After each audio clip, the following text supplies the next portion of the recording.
asunto económico, que al final del día es la neuralgia de una nación, ¿no?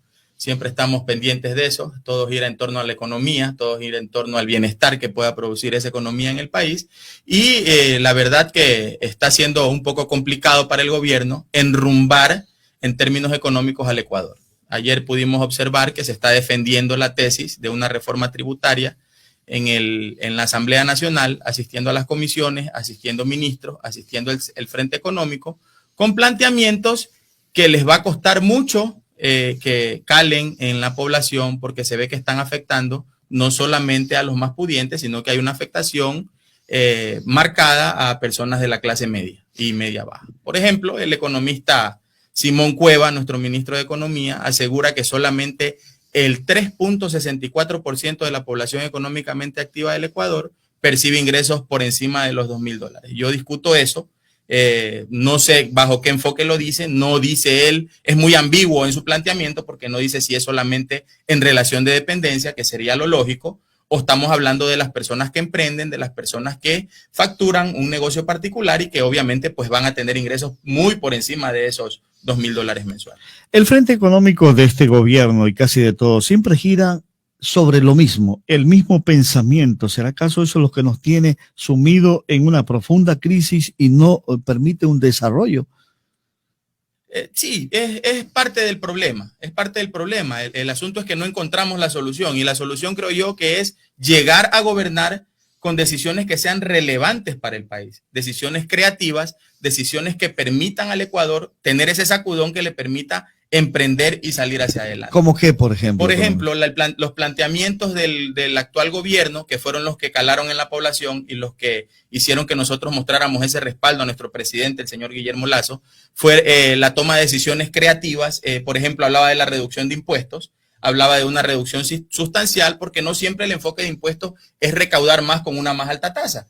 El enfoque de impuestos puede ser también recaudar más de acuerdo al volumen de consumo y ese volumen de consumo se puede ver afectado hacia arriba con una reducción de impuestos. Hablaban de un 2% del IVA que podía ser un plan piloto para poder observar si la recaudación mejoraba porque la gente iba a consumir más.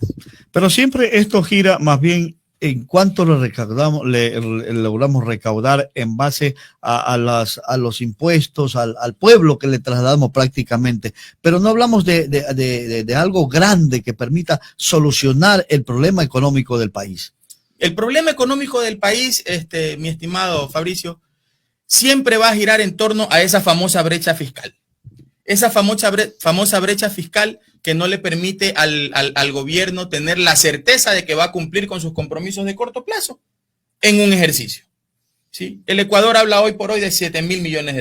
Cerrar esa brecha significa levantar los ingresos y levantar los ingresos para el gobierno. El camino más fácil es meterle la mano al bolsillo a la población. Que es lo que han hecho todos los gobiernos. Es lo que han hecho todos los gobiernos. Y pensamos que en esto iba a marcar la diferencia este gobierno. En algún momento se escogió otro camino como el endeudamiento, ¿cierto? Y ahora también pagamos las consecuencias de eso, ¿no? El Ecuador es un país que no tiene discrecionalidad monetaria. Nosotros no podemos emitir billetes. No podemos solventar un déficit con la emisión inorgánica de dinero porque estamos dolarizados. Y el dólar depende estrictamente de las decisiones de política económica que asuman los Estados Unidos de Norteamérica y su Reserva Federal. Cuando hablamos de términos económicos, economistas, siempre dice, empecemos a producir, a generar. Pero ¿cómo producimos si no hay esa inyección? Correcto, exactamente. Entonces, las políticas que se implementen en pro del beneficio y del desarrollo del país deben ir hacia allá. Debemos mirar al agro, por ejemplo. Debemos mirar al agro, debemos mirar a la agroindustria, debemos mirar al sector exportador, a ese sector que se siente ahogado. Nosotros vimos por parte del gobierno el ofrecimiento, y fue uno de los más grandes ofrecimientos, alivianar la carga que tiene el sector exportador e importador con ese 5% del impuesto a la salida de divisas. Sin embargo, el único sector que se tocó ingresando al poder fue el turístico. Y no es malo. No es malo porque el turismo fue uno de los más golpeados por este asunto de la pandemia, ya que no hubo ese libre tránsito de pasajeros, de personas que podían visitar el país durante todo el tiempo que duró la emergencia sanitaria. Y de hecho todavía existe la emergencia sanitaria, pero bueno, ya estamos retomando la normalidad. Entonces, la economía de este país solamente gira alrededor del precio del petróleo, pero tenemos un petróleo que está vendido hace no sé cuántos años, se han dicho, pero no se busca otra alternativa, como usted dice, la agricultura, que hay que buscarla. Hay que buscarla. Esa es una falencia histórica, ser exportadores primarios, ser exportadores de materia prima y no darle valor agregado a lo que tenemos para ponerlo en el mundo en unas mejores condiciones. De eso se trata esto, de tomar decisiones creativas, decisiones que le permitan al país salir adelante. La agroindustria es un camino que sería estupendo si el gobierno implementa políticas en ese sentido. ¿Sí? Siempre hablamos del valor agregado, y ese valor agregado lo perdemos, por decir, en el cacao. El cacao lo mandamos a otra parte y lo traemos acá con un elevado costo. Así es, chocolate, ¿no? Falencias históricas, son falencias históricas. Exportadores primarios de materias primas, así, ese es el término. Exportamos materias primas, no sacamos al mundo o a los mercados internacionales productos con valor agregado que nos permitan mejorar nuestra posición en cuanto a los ingresos que percibe el país. Hay ejemplos muy claros en algunos países con menos cantidad de territorio, menos tierras productivas, y están en otro nivel porque no descuidaron esa área y más bien la han incentivado. Pero acá con altos impuestos, con los elementos que se utilizan en el agro tan caros, vamos a avanzar. Usted con este comentario está haciendo apología a los desdolarizadores. Ese justamente es el problema. Y por eso se trata de atacar el modelo monetario que tenemos 21 años de estabilidad. Por favor, nosotros tenemos que entender que estar anclados al dólar nos ha permitido tomar decisiones de largo plazo.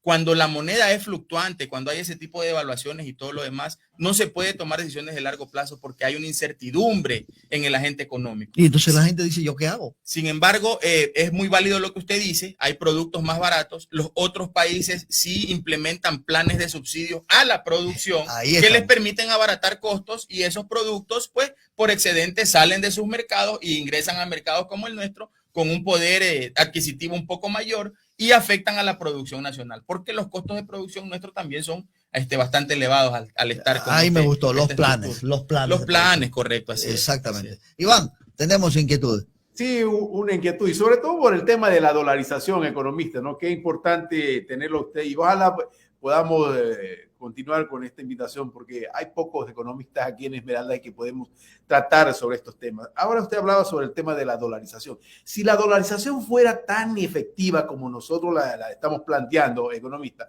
entonces, ¿por qué Perú, Colombia, Argentina, Uruguay, todos los países de Latinoamérica no están dolarizados? O sea, yo creo que el tema del dólar, claro, se lo generó en aquella época, se aprovecharon de esta dolarización estos grupos hegemónicos de poder y bueno, y ahora sí estamos anclados, pues ahora no podemos salir así nomás, ¿no?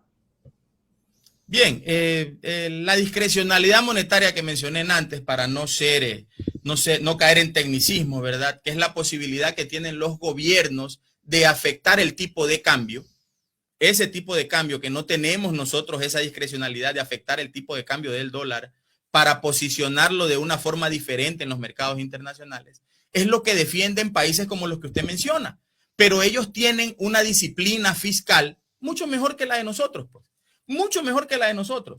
Entonces, si usted me pregunta por qué países como Perú, Colombia, que son vecinos, son cercanos y todo eso, no están dolarizados, yo también le haría la pregunta a usted por qué uno de los países mejor posicionados económicamente en el continente como Panamá, uno de los que está haciendo noticia hoy por las decisiones relevantes que está tomando su presidente como El Salvador, sí están dolarizados.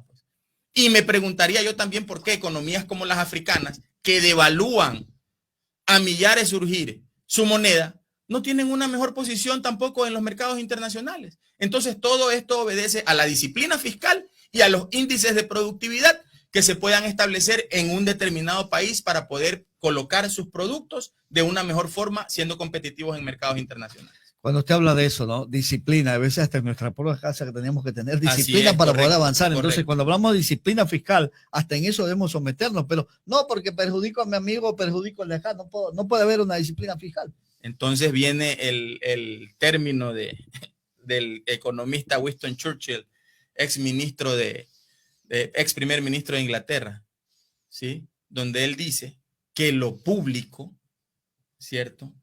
Por ser público, es una apología al fracaso, porque se reinventa, nunca termina.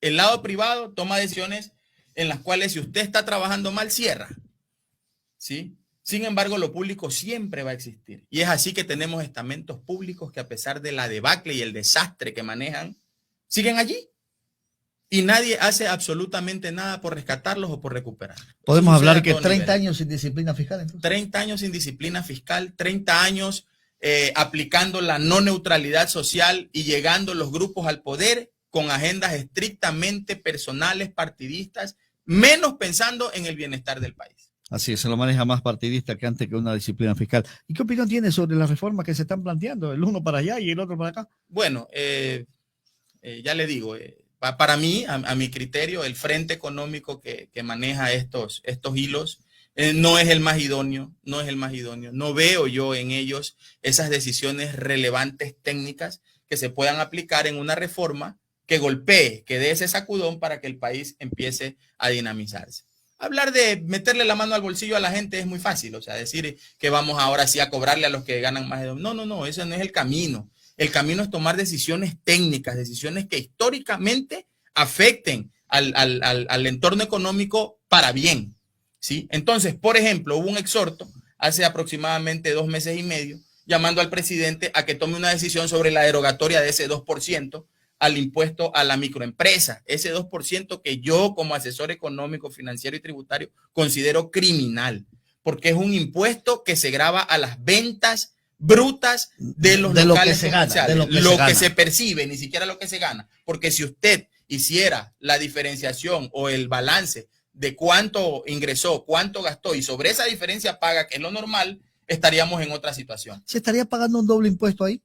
No, porque quien paga el 2% ya no paga el impuesto normal con la tabla histórica. Sin embargo, se dijo que esto estaba suspendido y que iba a ser analizado. Así es, hubo una suspensión de 2-3 meses, teníamos que pagarlo en julio, se retomó en el mes de octubre y la gente aún no ha terminado de solventar las facilidades que obtuvo por el del año 2020. Tenemos un país que sigue en déficit, economista. Sigue en déficit, se eleva el precio del combustible, el precio del petróleo, pero seguimos en déficit.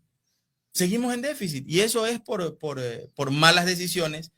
Nuestro presidente, el señor Guillermo Lasso, en épocas de campaña decía que el Ecuador no es un país pobre, es un país empobrecido y mal administrado. Y había que llegar a gobernar el Ecuador para administrarlo bien. Estamos esperando que se tomen esas decisiones, esa brecha fiscal de la que se habla, que es la que tanto afecta, que es la que no queremos que nos siga pasando la factura, porque va a llegar un momento en el que podemos colapsar, en el que no vamos a poder cumplir compromisos de cortísimo plazo, que en diciembre el trabajador esté esperando su décimo y de repente le tengan que decir, hey, no hay recursos para pagar el décimo. Exactamente, no podemos pagar el décimo. Entonces, todas esas cosas hay que sentarse y ser más pragmático, empezar a implementar políticas que permitan salir de ese bache. Iván.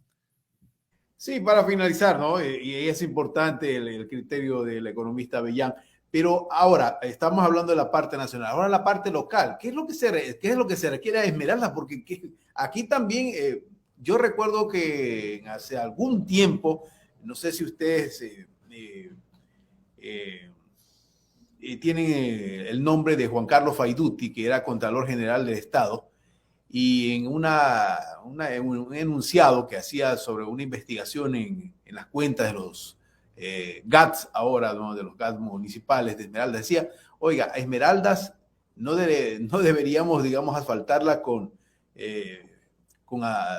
asfalto, ¿no? Sino con oro, porque ha llegado gran cantidad de recursos económicos a Esmeraldas y decía Faydutti, y yo la sigo viendo lo mismo, ¿no? Y eso decíamos hace más de 20 años. Hoy estamos en la misma situación, o sea, aquí no se ha avanzado absolutamente nada, ¿no? ¿Será que nuestros administradores no tienen ese perfil, ese conocimiento en la parte económica para tratar de impulsarla? ¿Cuál es su lectura? Bueno, mi lectura, mi estimado, es que aquí las autoridades que históricamente han ocupado los cargos de elección popular han sido muy limitadas, faltos de visión, faltos de amor por esta tierra. Mire, lo que usted menciona de que han llegado ingentes recursos a las arcas de las instituciones públicas, gubernamentales, no gubernamentales aquí en Esmeraldas, es una gran realidad. Pero yo incluso a mis 45 años logré escuchar una historia de que hubo un prefecto que hasta devolvió los recursos porque no supo qué hacer. Escuché de otro que dijo que no invertía en el muelle de San Lorenzo o en hacer de San Lorenzo un puerto de aguas profundas cuando lo podía hacer, porque los 500 votos que habían en San Lorenzo no le representaban a él para ganar una elección de carácter popular. Entonces, ¿de qué estamos hablando? Estamos hablando de malos hijos,